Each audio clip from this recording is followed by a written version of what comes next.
What's up, guys? Welcome to another episode of our Speakeasy podcast. We've got John. Ken. How you guys doing? Good. I'm doing good. I was about to say Speakeasy podcast again. I don't know what was going on right there. I was fumbling my words. That's okay. Welcome back, guys. We've got something different today. Andrew's here. Andrew. Hello. He brought us something to try out for the podcast, so we're kind of hyped and excited to try this one.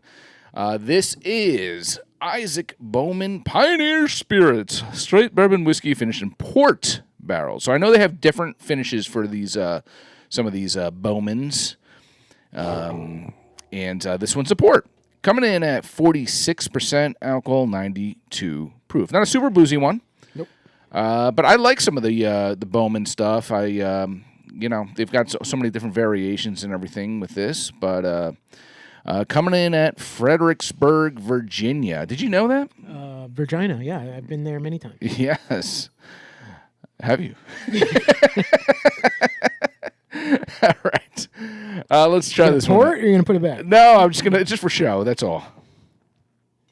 Actually, I've had this before, and this is up there for me. I like this one. Okay. Yeah, it's a good one. So what does something like this, Andrew, what's a bottle like this run, or John, whoever knows? Not much, right? 45. Okay. So like kind of not budget friendly to the point where it's like a $30 bottle. No. But it's like a little better. Yeah. A little bit. Yeah. There you go. Oh, look at that. It's got some cool artwork going on there. Was that Thomas Jefferson or something going on? I don't know who that is. Or is that Mr. Bowman himself? Yeah, that's Mr. Bowman, man. Yeah. That's Isaac. That's Isaac? Yep. I don't know. It's got some cool art going on back there.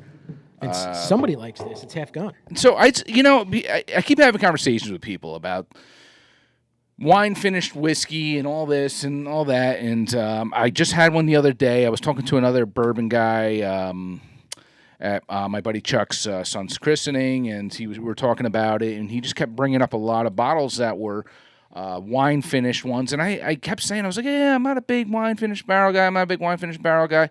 And I don't know if it's because I was never thrilled by like Angel's Envy or some of those other big names out there, where it's kind of kept me away from it. But I'm kind of wanting to get back, and I want to revisit something else that is wine finished. Sure. So that's pretty cool that Andrew brought this, because I want to see how this is. Port's a little different because port wine's a little sweeter.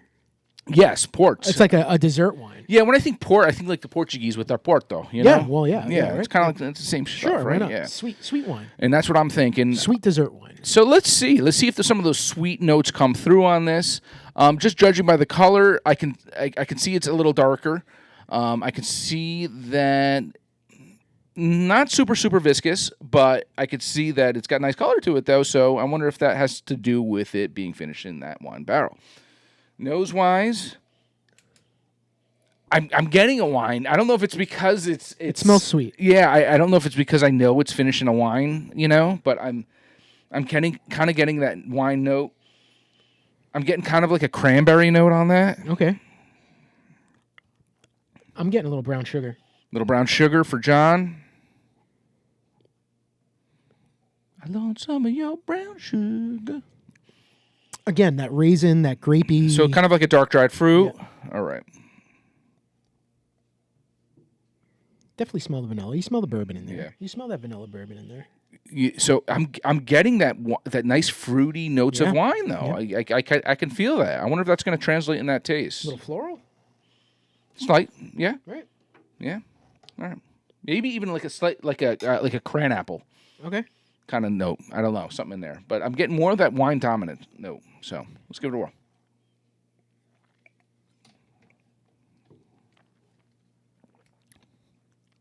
Okay. I'm getting oakiness on that. It's boozier on the tongue than it is in the smell. But I get a little bit of the hug. Tiny bit though. Tiny of the I feel it more on the palate. Considering the proof, I'm surprised. Yeah. What was the proof? I'm sorry. It was like 94 or something like that. 92 actually. But yeah. Cinnamon. Right, little spice. That's what it is. It's not the hug. It's on the palate. It's maybe the little spice on the palate. All right. So like a spice, kind of like, I'm thinking maybe like a hot, what do they call it? What's a hot apple drink that you drink in the wintertime? Hot toddy? No. Cider? I mean, maybe it is Like a like hot like, cider? like a hot cider. Maybe that's probably what I'm thinking.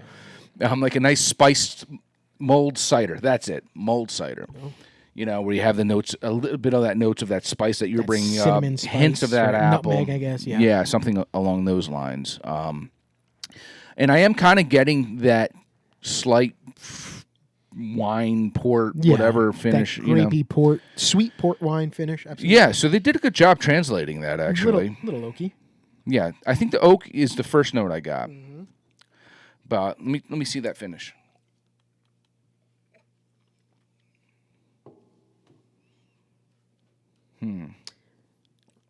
How about a little like black pepper? Yeah, I can see that. Right? A little spice. Which you can get in wine as well. Yeah. So, I'm actually afraid to smell it. oh, don't smell that too hard. You'll be sneezing like crazy. Black pepper's so strong. Yeah. It's good. I like this one. I like like I said, it. I've had it before. I'm a fan. Yeah. It's a good bourbon if you're in a group and you want to just keep going with it. Yeah. You know, it's an affordable bottle. It tastes good. It's got that sweet and spice at the same time. I enjoy it. And I'm getting kind of on the finish a little bit of that dark dried fruit, I think, on the finish as well. It kind of lingers there. Yeah. Yeah. Good stuff. Yeah. Overall, decent. You know, It's an easy drink. It's better than the last time I've had a wine finished bourbon. So I'm happy. You know, it's good stuff. Thanks, Andrew. Isaac. Yeah. Cheers. Cheers.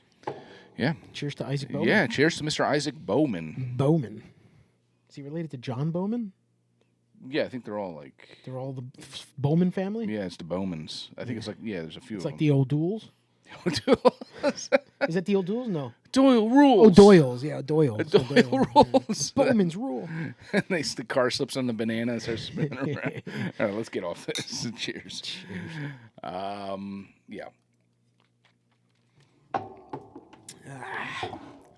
Yeah. Why? So the O'Doyles were actually in a few movies, though. It wasn't just Really? Billy Madison. Yeah, I feel like.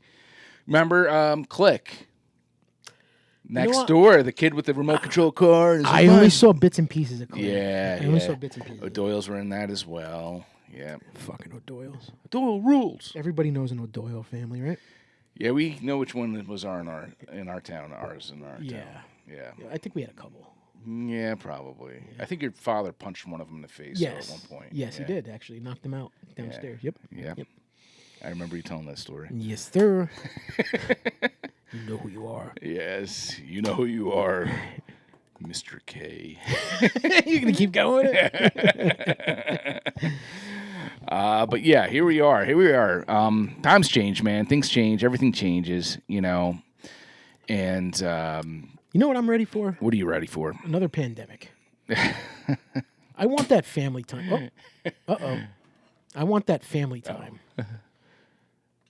That quiet time where nobody was out and about. Dude, it was kind of like a time of fear, I feel like, though, man. People In the were, like, beginning, afraid. but afterwards you got People used didn't to want to it. get out of their house. People didn't want to That like didn't- we were getting everything. We were getting our produce delivered to us and from our local farm. and washing it before Yeah. washing cans before it hit the shelves. And they were doing everything. So Allstead Farms, which is not far from here, they were delivering milk. They were delivering everything.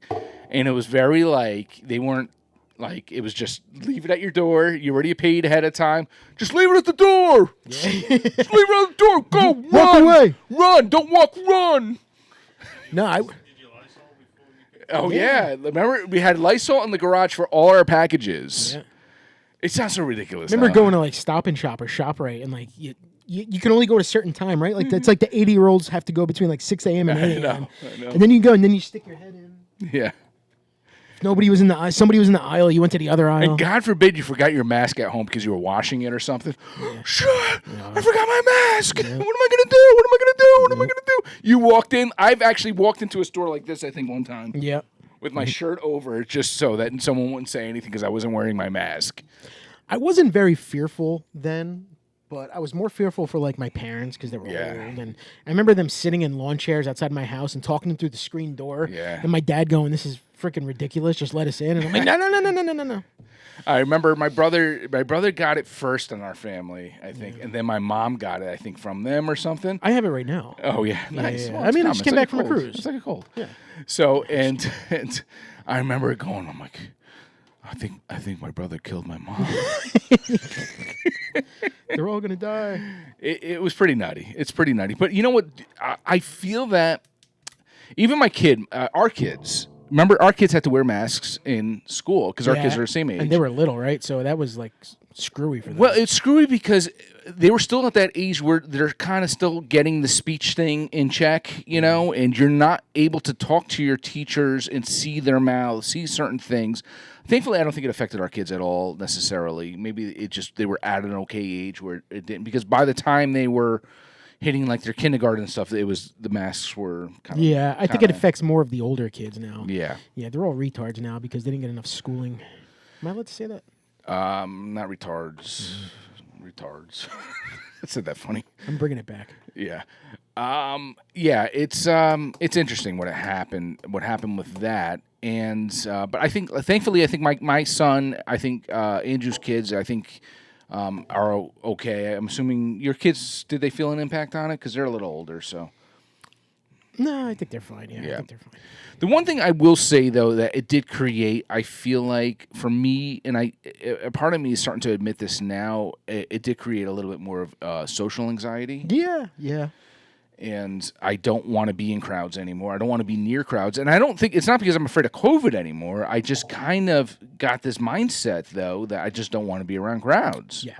So last year when I went on my cruise, I left out of New York City. Okay. And they put, you got 4,000 people on a boat. Yeah. But they were late getting on to let everybody on the boat, and they put everybody in one room. Yeah. And the chairs are lined up, and literally, like, this is some random dude across from me in a chair. Yeah.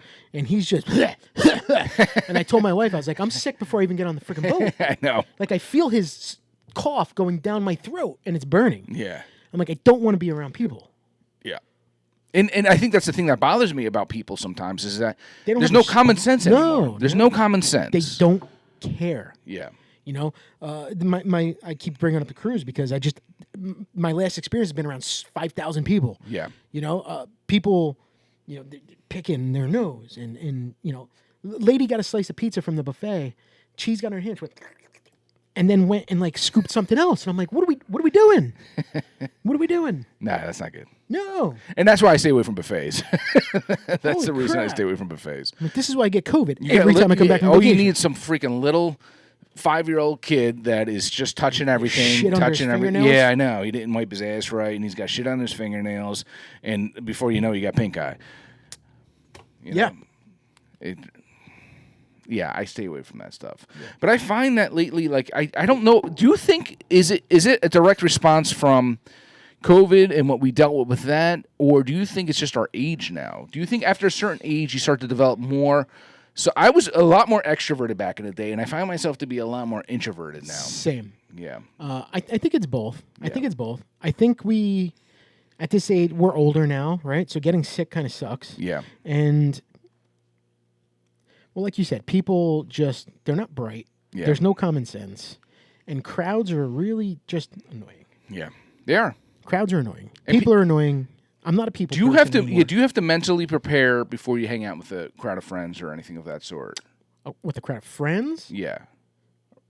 No. For instance, like going to Mike's birthday the other day. You knew there was going to be a bunch of people there. We weren't going to know. You knew that there was going to be a bunch I was of okay people. with that. Okay. I was more afraid where there would be a shitload of people not with his party. Okay. That like maybe I can't find a spot to sit. Maybe I have to stand in Okay. the corner. All right. That type of thing. Gotcha. You know, if I went by myself, maybe. But I knew I had my wife there. I knew you were there. Yeah. So I was okay with that. Okay. Yeah, as long as you have someone else there that you Yeah. know or something. Because I'm not that kind of person that's just going to walk up to strangers and be like, "Hey, I'm John." Well, for instance, like the other day, though, just to give you an example, for Chuck's kid's baptism, my buddy's kid's baptism the other day, and I knew there was going to be a bunch of people I didn't know, and there's going to be some people who I was friends with in the past that I haven't seen in a while, and there's nothing against them. I just haven't talked to them in a while, and I kind of formed a little bit of a Wall. it was more like I got anxiety. I had anxiety. I'm like, oh God, and a part of me, and as much as I want to be a part of the whole thing and being there and everything like that. A part of me was like, initially I was like, oh God, I don't know if I want to do this, because I just, being around a lot of people sometimes and all that stuff, but it turned out great. So it wasn't like or is it being around people? And it's nothing against those people or any of those people. Okay. It's just my That's own what I was personal. going to say. Is it being around people you don't really care to be around? Does that make it worse? No. Because it was the people that I knew that were going to be there, I have absolutely no issues with, nothing of the sort. So it's not like that. It's almost like. But maybe part of it might be because I haven't seen some of those people in a while. I'm like, well, you went to your class reunion recently within the last couple of years, right? You were good with there? Yeah, I no, but I still had a lot of social anxiety. I had anxiety. I didn't even go because my anxiety was. Yeah. And that there was a lot for that. There was a lot. Yeah. Because you have a class reunion, you don't see people for 20-something. For me, it was 25 years. So. Yeah, mine was 20. Yeah, I didn't go because I didn't. Yeah. I didn't feel comfortable. And I don't know why. You spend how many years with these people? I know. But, well, I'm going to be honest. I had a little bit of anxiety, and this is going to sound weird. It does. Yeah. Oh, I didn't hear it yet. Already? No. Even when I went down to see your brother in Florida. Yeah. I haven't seen your brother in 6 years. Yeah. And I got a little bit of anxiety. Yeah. I was like, this is somebody I spent the majority of my life with on a daily basis. Haven't seen him in 6 years. Yeah. And I'm like, I don't know how this is going to go. Yeah. Are we still close? Yeah. Can we still? And I bet you found that nothing changed. You guys are still the same. I told my wife driving, and I was like, I don't know. I'm like nervous to see Pete. I'm a little nervous. Did you give him a hug? Honest. Yeah, absolutely.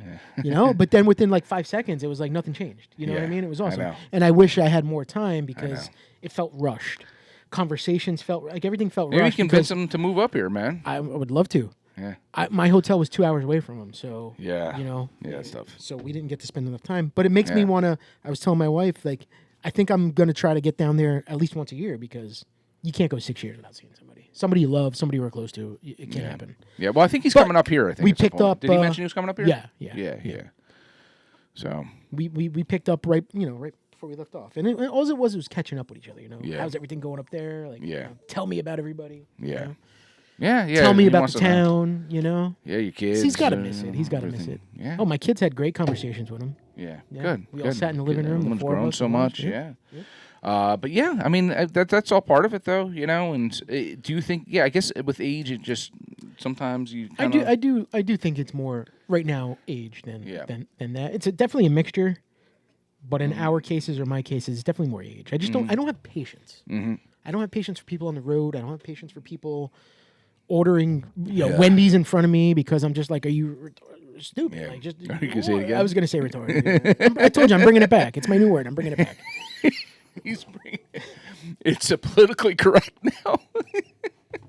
I'll make it. Enough of this. Enough of this censored crap. Censored crap. I'm bringing it back. Oh yeah. Oh, I hear her. What's she doing? She's looking for love. Yeah. Give her a little love. Yeah. Give her a little that bourbon. I just let her outside. My dog's crying over there. I just let her. She wants to be on the show. Yeah. Yeah, she's being annoying. No, she's good. She's a dog. But yeah, I think times have changed. I feel like age definitely plays a role in it. I think COVID did definitely play some kind of role in it. I think COVID screwed all of us up. Yeah, I think it transitioned us too early into that. It put us into a fear I don't think we ever thought we would.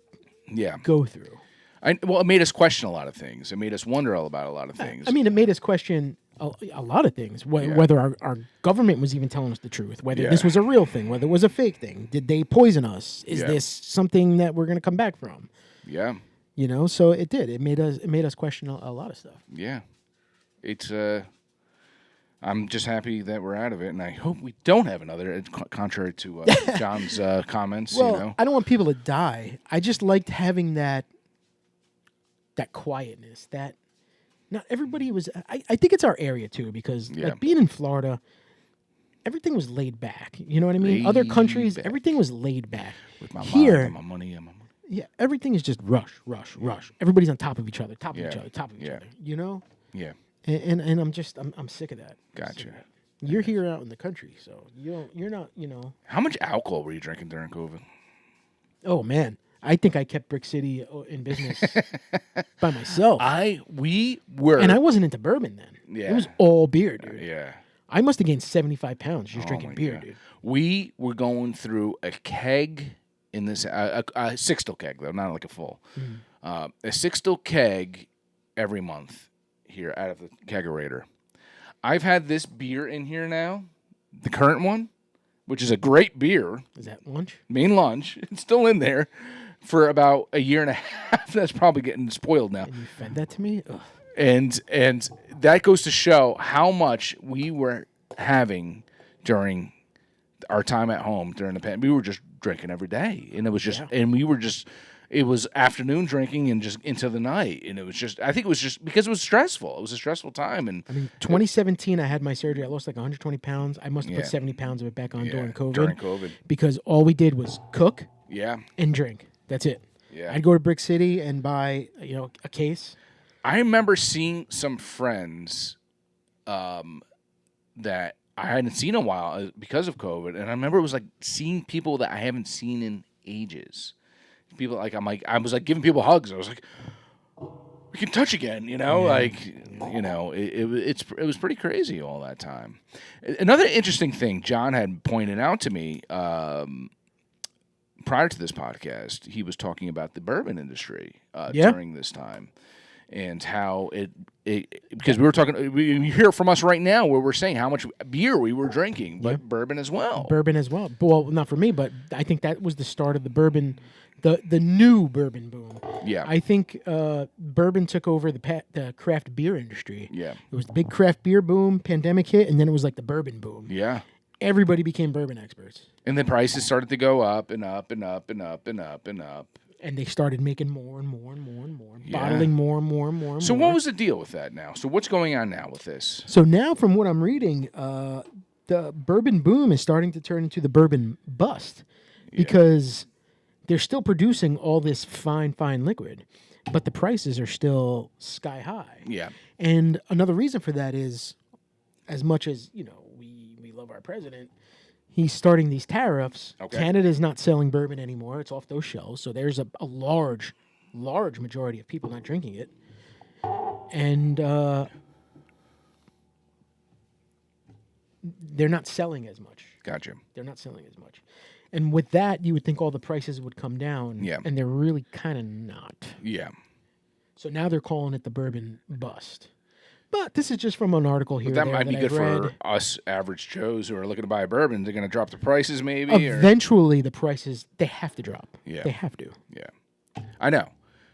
Because some of the stuff, I hear stories. I hear stories about your Van Winkles, like from some like old timers, not even old timers, people who bought whiskey 20 years ago, 30 years ago.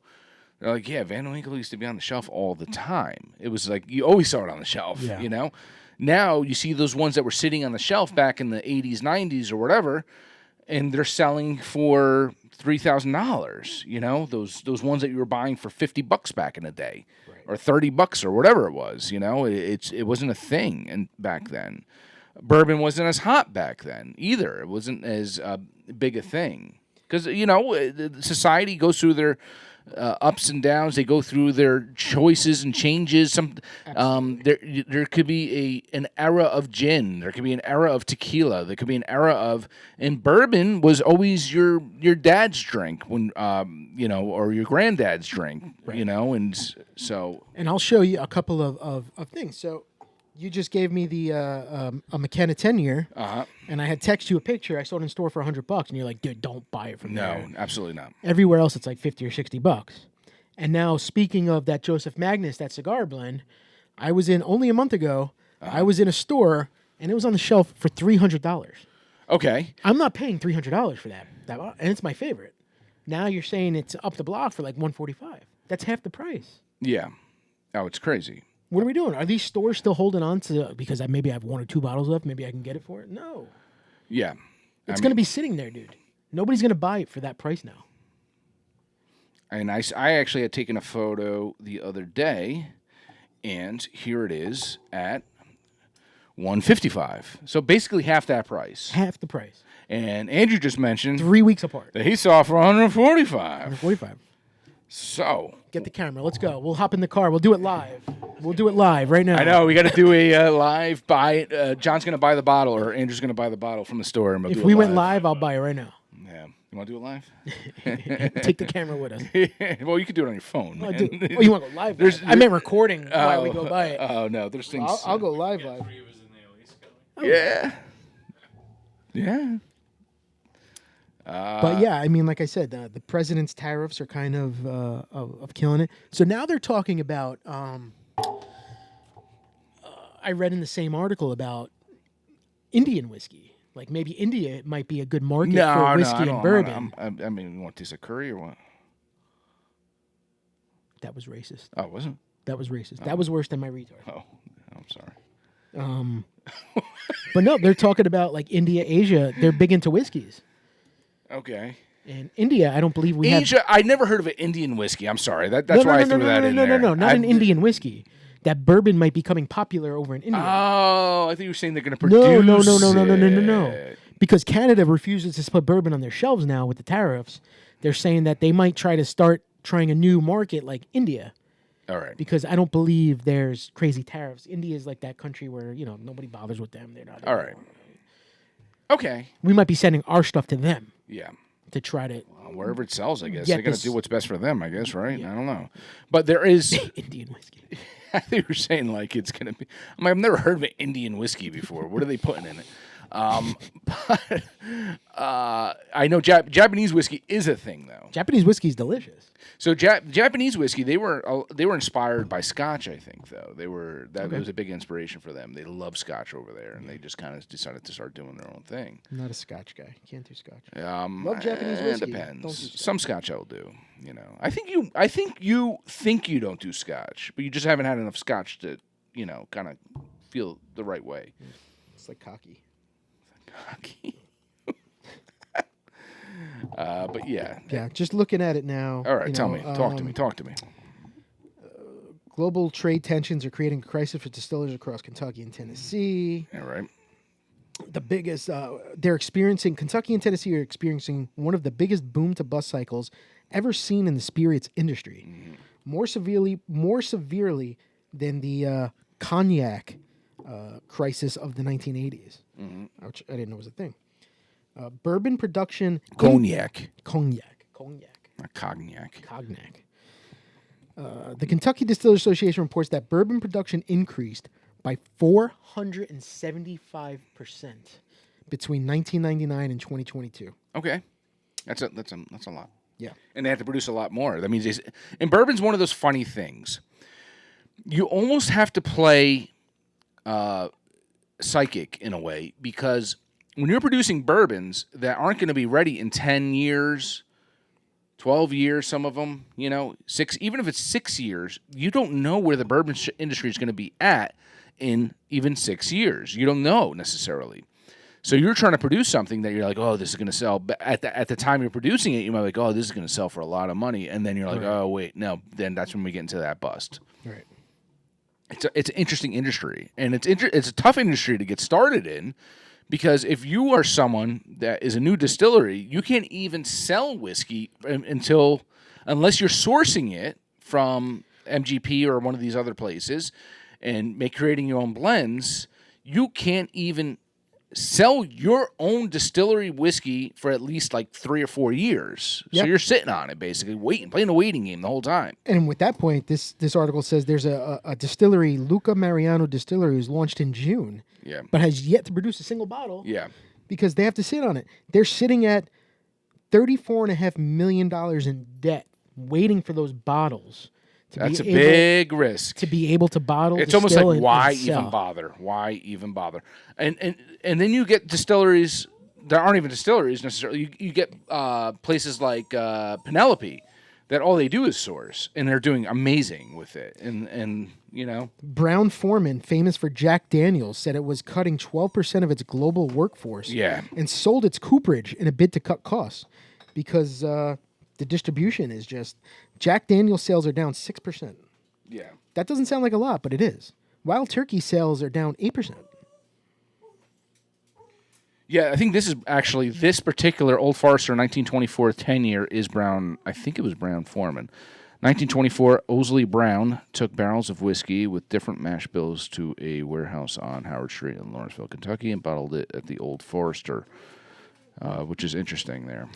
And this is what I say. Eyes turn to India.